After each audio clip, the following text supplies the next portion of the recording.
নমস্কার বন্ধুরা, আজ আমি এমন একটি সমস্যা নিয়ে কথা বলবো যা আমরা কিন্তু আমাদের সমাজে বন্ধুবান্ধব এমনকি নিজের পরিবারের সাথে সেই ব্যাপারে কথা বলতে লজ্জাবোধ করি। কিন্তু সেই লজ্জা যখন অসহ্য যন্ত্রণাতে তৈরি হয় তখন আপনাদের জীবন হয়ে ওঠে একদম অতিষ্ঠ। কল্পনা করুন, আপনি সকালবেলায় ঘুম থেকে উঠলেন কিন্তু টয়লেট যেতে আপনার বুক কাঁপছে। মনে হচ্ছে যেন মলধারে কেউ একগুচ্ছ কাঁচের টুকরো বা এক মুঠো ধারালো পিন ঢুকিয়ে দিয়েছে। প্রতিবার মল ত্যাগের পরে মনে হচ্ছে যেন ওই জায়গা একদম জ্বলে পুড়ে যাচ্ছে। বসা যাচ্ছে না, হাঁটা যাচ্ছে না, এমনকি শুয়ে থাকলেও দেখছেন শান্তি নেই। আমার কাছে এমন অনেক রুগী আসেন যারা কাঁদতে কাঁদতে বলেন যে, ডাক্তারবাবু, অপারেশন ছাড়া কি এই সমস্যা আর কোনো উপায় নেই? আমার মনে হচ্ছে যেন মলধারে একটা ভারী কোনো পাথর আটকে রয়েছে।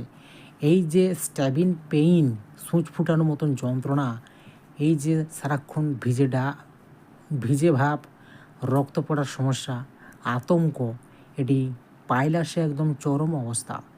আজ আমি আপনাদের এই ভিডিওতে এই সমস্যার সমাধানের ব্যাপারেই জানাবো, যা আপনার এই কষ্টকে চিরতরে কিন্তু নির্মূল করবে। তাই ভিডিওটি একদম শেষ পর্যন্ত দেখার অনুরোধ রইল। বন্ধুরা, একটু সহজভাবে বুঝে নেই যে ভেতরে আসলে কি হচ্ছে। আমাদের মলধারে আশেপাশে কিছু রক্তনালী রয়েছে বা শিরা থাকে।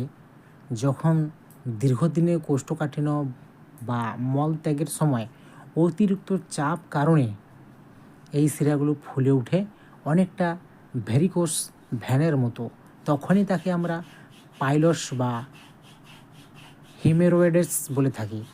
সহজভাবে এগুলো যখন ভেতর থাকে তখন ইন্টারনাল পাইলস বলা হয়, আর যখন বাইরে বেরিয়ে আসে ঝুলে পড়ে তখন তাকে এক্সটার্নাল পাইলস বলা হয়।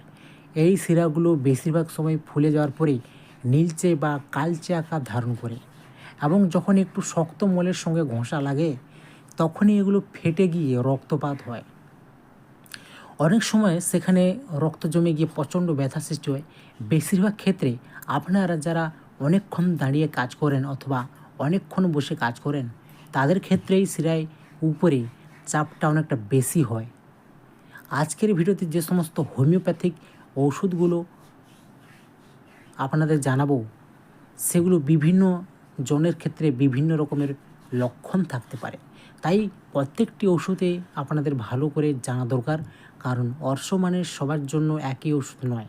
কারো ক্ষেত্রে শুধু রক্ত পড়ে ব্যথা যন্ত্রণা নেই, কারো আবার এক ফোঁটাও রক্ত পড়ে না কিন্তু অসহ্য যন্ত্রণা। এই কারণে জন্যেই আজকে আমি বিশেষ 7টি হোমিওপ্যাথিক ওষুধের কথা বলবো, যেগুলো বলতে পারেন 7টা আলাদা রকমের বা আলাদা ধরনের লক্ষণ থাকবে এবং এই ওষুধগুলো ইউজ করলে সঠিকভাবে আপনাদের এই সমস্যা সম্পূর্ণরূপে নির্মূল হতে পারে। রক্ত পড়া বন্ধ হবে, ব্যথা যন্ত্রণার সমস্যাও নির্মূল হবে এবং সবচেয়ে বড় ব্যাপার, আপনাকে অপারেশনের টেবিল থেকে কিন্তু ফেরত নিয়ে আসতে পারে। আমাদের 1 নম্বর ওষুধ হলো অ্যাসকুলাস। অ্যাসকুলাসের প্রধান পরিচয় হলো মলদ্বারের মধ্যে কাঠি বা পিন ফুটানোর মতন যন্ত্রণা বা অনুভূতি। রুগী এসে বলেন যে, ডাক্তারবাবু, মনে হচ্ছে মলদ্বারের মধ্যে এক গাদা ছোট ছোট কাঠের টুকরো বা শক্ত জিনিস যেন ভর্তি হয়ে রয়েছে এবং মলত্যাগের পর ঘন্টার পর ঘন্টার কোমর পিঠের নিচের দিকে অসহ্য ব্যথা থাকে।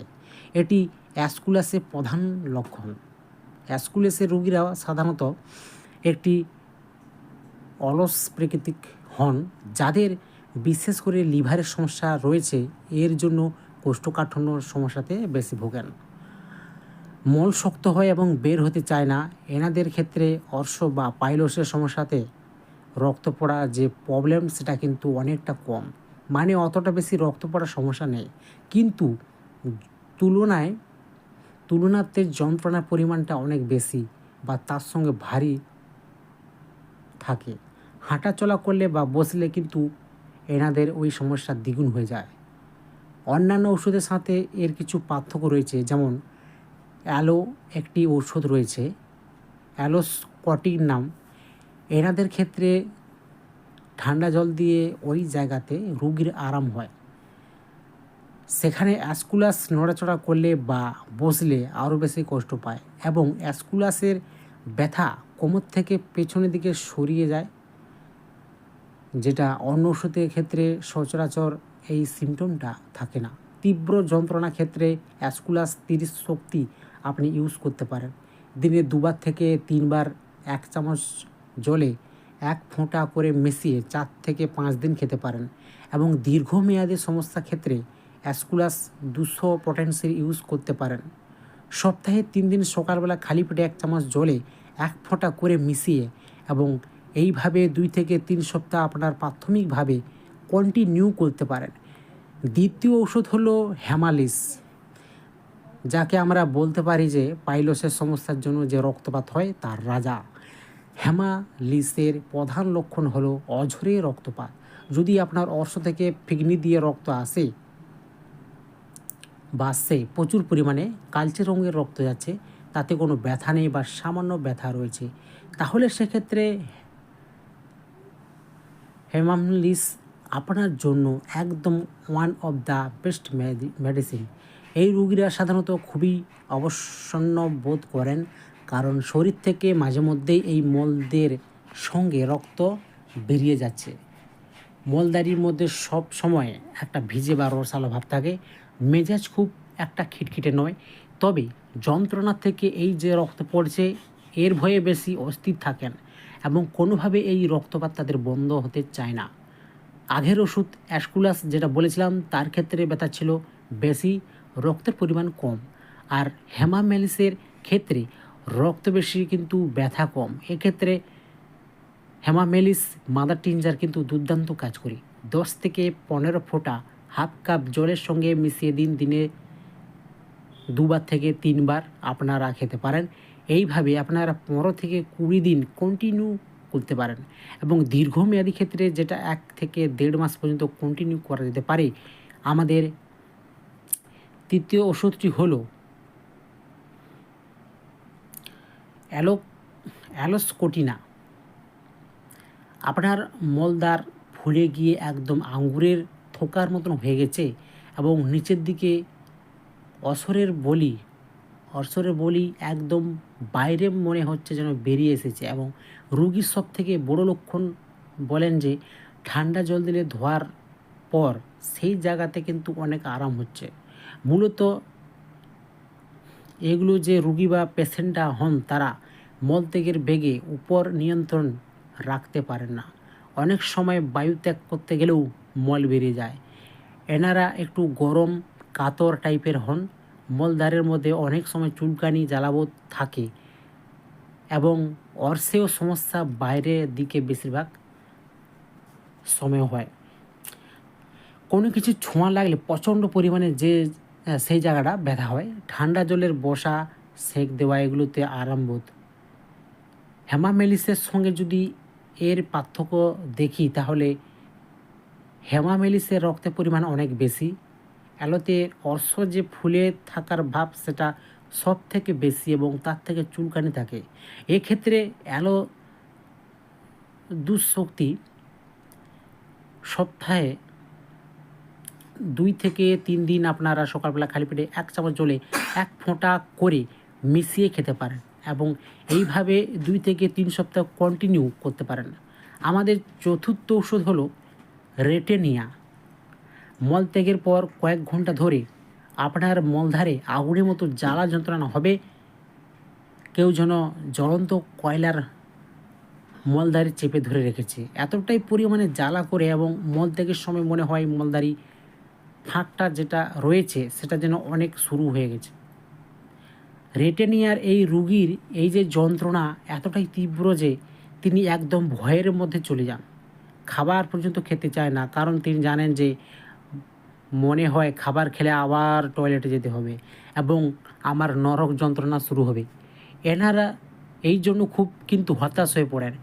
যন্ত্রণার সময় কারোর সাথে কথা বলতে পছন্দ করেন না। ঠান্ডা জলে কিছুটা আরাম পায় কিন্তু জ্বালা ভাবটাই তাদের প্রধান সমস্যা, যেটা কিন্তু কিছুতেই যেতে চায় না। এইবারে এই জ্বালায় যে প্রবলেম সেটা কিন্তু আর্সেনিক অ্যালবামের একটি যে ঔষধ তাতেও রয়েছে, কিন্তু রেটেনিয়ার জ্বালা মলত্যাগের অনেকক্ষণ পর পর্যন্ত হয়, অর্থাৎ একটু জ্বালা বেশ কিছুক্ষণ থাকে, খানিক ঘণ্টাখানিক, আবার অ্যাসকুলাসের কাঠি ফোটা বা কিছু খোঁচা মারছে এইরকম টাইপের যন্ত্রণা। কিন্তু রেটেনিয়াতে আগুনের জ্বালা, কয়লার মতন একটা বার্নিক সেনসেশন, এগুলি কিন্তু বেসিক পার্থক্য। এক্ষেত্রে রেটেনিয়া 30 শক্তি দিনে 2বার থেকে 3বার 1 চামচ জলে 1 ফোঁটা করে মিশিয়ে আপনারা সপ্তাহে 3 থেকে 4 দিন খেতে পারেন। এইভাবে 2 থেকে 3 সপ্তাহ প্রাথমিকভাবে কন্টিনিউ করতে পারেন। চলুন এবারে জানি আমাদের 5 নম্বর ঔষধ, যেটা হলো কলিনসোনিয়া। তীব্র কোষ্ঠকাঠিন্যের সমস্যা যারা ভুগছেন, কনস্টিপেশন একদম ভরপুর মাত্রায়, তার সঙ্গে অর্শ, বিশেষ করে গর্ভবতী মহিলাদের অর্শের সমস্যাতে কিন্তু ভালো কাজ করে। দীর্ঘদিন ধরে আপনার পায়খানা পরিষ্কার হচ্ছে না, যার জন্য আপনার পাইলসের সমস্যা তৈরি হয়েছে, তবে কলিনসোনিয়া একদম মুখ ঔষধ। এই রোগীদের কিছু সিমটম দেখা যায়, যেরকম হার্টের মধ্যে বা বুকের মধ্যে একটা ধড়ফড়ানি ভাব থাকে, লিভারে কনজেশন থাকে, সবসময় পেটের মধ্যে ভারবোধ অনুভব হয়, মল খুব শক্ত হয়, আকারে বড় হয়, তার সঙ্গে মলদ্বারে চেপে ধরে রাখার মতো একটা ব্যথা বা যন্ত্রণা লক্ষণ থাকে। এক্ষেত্রে নাক শ্রমিকরা একটি ঔষধ রয়েছে, তো নাক শ্রমিক মতো এতই মলত্যাগের একটা বিফল ইচ্ছা থাকে, কিন্তু কলিনসোনিয়ার প্রধান ফোকাস হলো হৃদযন্ত্র এবং মলদ্বারে শিরার মধ্যে ভারসাম্য রক্ষা করা। অ্যাসকুলাসের চেয়ে এতে কিন্তু কোমরে ব্যথা যন্ত্রণার ব্যাপারটা অতটা থাকে না, কিন্তু কোষ্ঠকাঠিন্য আবার অ্যাসকুলাসের থেকে বেশি হচ্ছে কলিনসোনিয়াতে 30 শক্তি দিনে 2বার থেকে 3বার 1 চামচ জলে 1 ফোঁটা করে মিশিয়ে আপনারা সপ্তাহে 2 থেকে 3 দিন খেতে পারেন এবং এইভাবে 3 থেকে 4 সপ্তাহ কন্টিনিউ করতে পারেন।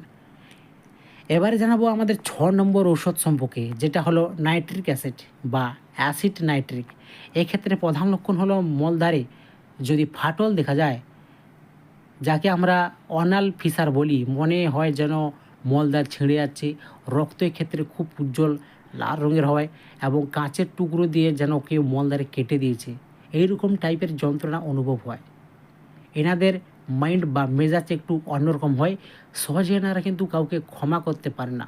পেশাবে খুব কড়া গন্ধ থাকে, ঝাঁঝালো গন্ধ থাকে, গাড়িতে চললে বা ঝাঁকুনি লাগলে এদের অর্শের সমস্যা কিন্তু কিছুটা কমে যায়।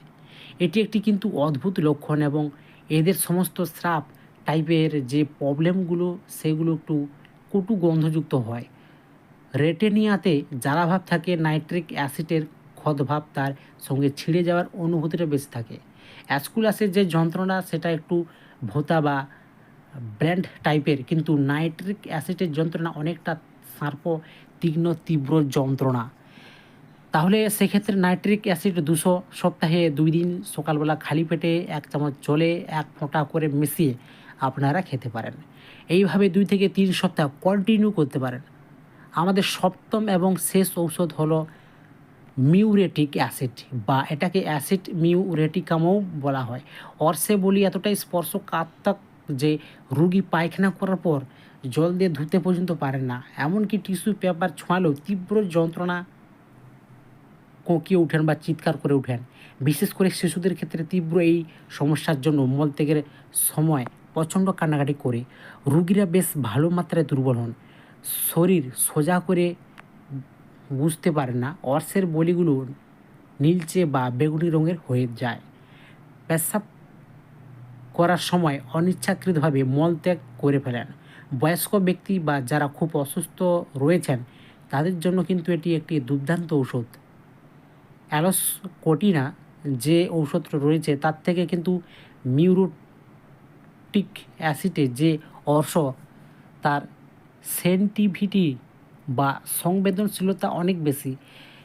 ঠান্ডা জলে আরাম পায়, কিন্তু মিউরেটিক্স অ্যাসিড সামান্য একদম স্লাইটেস্ট টাচও সেই জায়গাতে একদম আটকে উঠে বা যন্ত্রণায় কাতর হয়ে পড়ে। মিউরেটিক অ্যাসিড 30 দিনে 2বার থেকে 3বার 1 চামচ জলে 1 ফোঁটা করে মিশিয়ে সপ্তাহে 3 থেকে 4 দিন খেতে পারেন। এইভাবে 2 থেকে 3 সপ্তাহ কন্টিনিউ খেতে পারেন। সুতরাং এই ছিল 7টি ঔষধ। এবারে শেষে কিছু কথা, যেহেতু অর্শ বা পাইলসের সমস্যা বেশিরভাগ ক্ষেত্রেই দেখা যায় যে একটা দীর্ঘমেয়াদী সমস্যা হয়ে দাঁড়ায়, কারো ক্ষেত্রে রিপিটেডলি বা ফেরত আসে, তাহলে সেক্ষেত্রে অবশ্যই একজন ডাক্তারে আপনার পরামর্শ নেওয়া প্রয়োজন। অর্থাৎ এই ওষুধগুলি যদি আপনারা খাবার পরে যদি না কমে, আপনারা ডাক্তারের কাছে গিয়ে আবারও ঔষধ চেঞ্জ করতে পারেন। আশা করি আজকে এই ভিডিওটি যদি ভালো লেগে থাকে লাইক কমেন্ট শেয়ার করতে ভুলবেন না। বিশেষ করে আপনাদের বন্ধুবান্ধবদের এবং আত্মীয় স্বজনদের শেয়ার করুন, আর সাবস্ক্রাইব করতে ভুলবেন না। তো ভালো থাকবেন, সুস্থ থাকবেন, ধন্যবাদ।